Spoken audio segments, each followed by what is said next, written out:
Good morning students. आज हम पढ़ते हैं आरोह गद्य खंड का काले मेघा पानी दे। आरोह और वितान दो बुक है आप लोग की, उसमें से एक है आरोह, जिसमें है धर्मवीर भारती द्वारा लिखित काले मेघा पानी दे। आइए लेखक परिचय में हम थोड़ा इनके बारे में जान लेते हैं। धर्मवीर भारती का जन्म सन 1926 इलाहाबाद उत्तर प्रदेश में हुआ था। इनकी प्रमुख रचनाएं कनुप्रिया, 7 गीत वर्ष, ठंडा लोहा कविता संग्रह है, बंद गली का आखिरी मकान कहानी संग्रह है, सूरज का 7वां घोड़ा, गुनाहों का देवता उपन्यास है, अंधायुग गीति नाट्य है, पश्यंती कहनी अनकहनी मानव मूल्य और साहित्य, ठेले पर हिमालय निबंध संग्रह है। इनका प्रमुख सम्मान है पद्मश्री, व्यास सम्मान एवं साहित्य के कई अन्य राष्ट्रीय पुरस्कार। इनका निधन सन 1997 में हुआ था।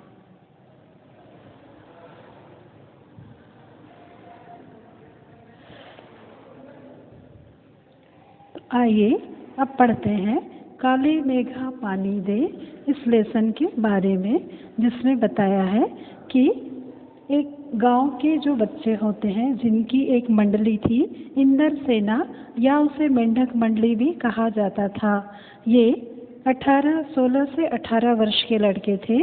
उनका रंग सांवला और बहुत कम कपड़े पहनते, जैसे लंगोटी मात्र पहनकर ये गांव की गली गली में जाते थे, उछल कूद मचाते, शोर शराबा करते और कीचड़ में लथपथ होते थे।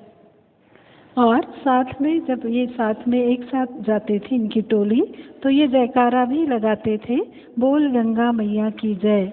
और कभी कभी उछलते कूदते एक साथ यह पुकार लगाते, काले मेघा पानी दे, गगरी फूटी बैल प्यासा, पानी दे गुड़धानी दे, काले मेघा पानी दे।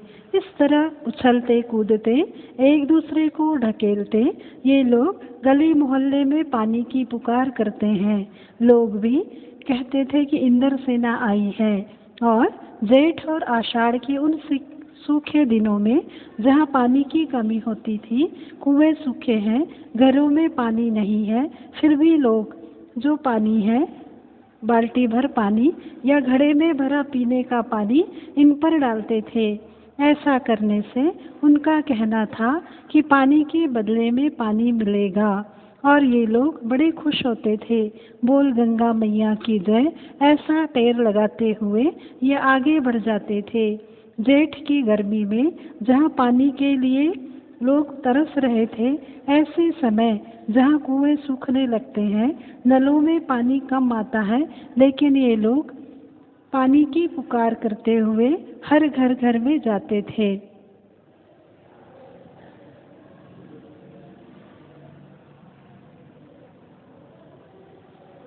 हम सब जानते हैं कि शहरों की तुलना में गांव में पानी की कमी से हालत बहुत खराब होती है, क्योंकि वहाँ पर खेती किसानी के काम होते हैं। खेत की मिट्टी सूख जाती है और पपड़े बनकर जमीन फटने लगती है। पानी का कहीं नाम निशान नहीं होता है।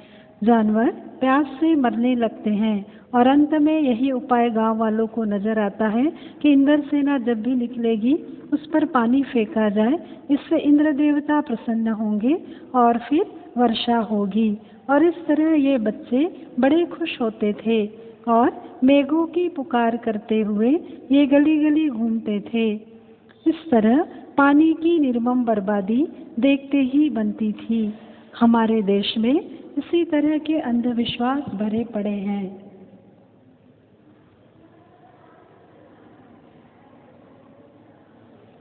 इस तरह पानी की बर्बादी से कितना नुकसान होता है। क्या हम सचमुच इन्हें इंद्रसेना कहेंगे जो पानी की बर्बादी करवाते घूमते हैं? नहीं, यह सब अंधविश्वास है और इसी अंधविश्वास के कारण आज हम बहुत पिछड़े हुए हैं। अब इन लेखक धर्मवीर भारती के बारे में जानते हैं। ये भी उन्हीं बच्चों की उम्र के थे मेंढक मंडली वालों की उम्र के ये बचपन से ही इन्हें आर्य समाज के संस्कार मिले थे और गांव में एक कुमार सुधार सभा थी जिसके ये उपमंत्री थे। समाज सुधार से जुड़े हुए होने के कारण ये अंधविश्वास के खिलाफ थे और इस तरह बच्चों का गली गली घूमना और पानी की बर्बादी करना इन्हें बिल्कुल अच्छा नहीं लगता था। इनकी एक जीजी थी जो इन्हें बहुत चाहती थी। इनकी माँ की उम्र की थी। अपने लड़के और बहू को छोड़कर इनके प्राण इन्हीं में बसते थे।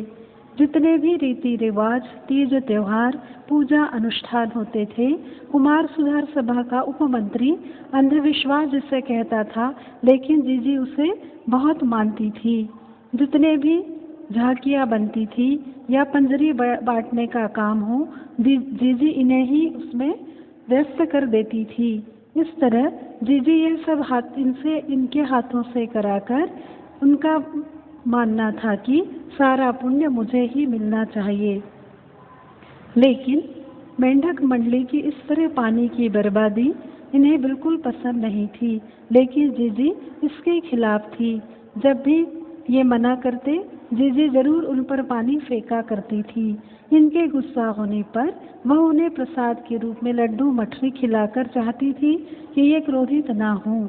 लेकिन लेखक इस अंधविश्वास से बिल्कुल नाराज हो जाया करते थे और तब जीजी ने समझाती थी कि जिसे तू पानी की बर्बादी समझता है, वह पानी की बर्बादी नहीं बल्कि अर्घ चढ़ाना है।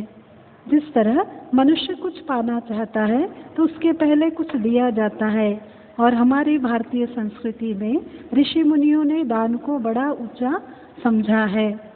तब लेखक कहते थे कि ऋषि मुनियों को आप बदनाम न करो दीदी, एक एक बूंद पानी की बड़ी कीमती होती है।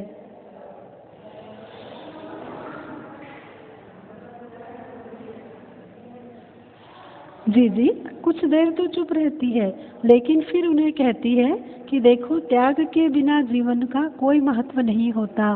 त्याग और दान से ही तो जीवन अनमोल बनता है। जब तक हम कुछ देंगे नहीं, हमें कुछ नहीं मिलेगा। लेकिन लेखक इसे मानने को तैयार नहीं होते थे। उनका कहना था कि फल वल कुछ नहीं मिलता, सब ढकोसला है।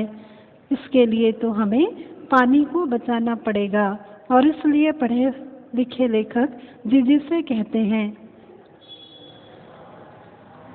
तो जीजी ने उनको बताया कि जिस तरह किसान खेतों में गेहूं बोता है, क्यारियां बनाकर उसे फेंकता है, जिसे हम बुवाई कहते हैं, उसी तरह हम गांव में बच्चों पर यदि पानी फेंकते हैं तो वह एक तरह की बुवाई होती है। इसके बदले हमें 4 गुना और 8 गुना होकर पानी वापस मिलेगा। लेकिन लेखक इसके लिए तैयार नहीं होते हैं और इसके बाद उनके मन में एक बात उठती है कि क्या हमारे देश में इसी तरह की बर्बादी होती रहेगी? इतने बरसों के बाद भी आज भी हम देखते हैं कि पानी की कितना हमारे लिए महत्व है। किसान यदि पानी ना हो तो उसके लिए तरस जाता है। पानी की एक एक बूंद हमारे लिए बड़ी कीमती है। इस तरह हमें इस समय एक दोहा याद आता है कि रहीमन पानी राखिए, बिन पानी सब सून, पानी गए न उबरे, मोती मानस चून। यानी पानी का कितना महत्व है, उसे बचाकर उपयोग करना चाहिए। बिना पानी से यह संसार अधूरा है। पानी का बड़ा महत्व है। जैसे बिन पानी सब सून, पानी गए न उबरे, मोती मानस चून। पानी की कीमत मोती में होती है जो चमक के रूप में दिखाई देती है। मानस यानी मनुष्य, यदि पानी उतरना है ना इज्जत को खो देना। यदि पानी ना हो, इज्जत ना हो तो मनुष्य का कोई महत्व नहीं होता। उसी तरह चून यानी आटा, पानी के बिना हम आटे को नहीं भिगो सकते, सान नहीं सकते हैं। और इस तरह बरसों पहले कही गई यह बात आज सत्य साबित होती है।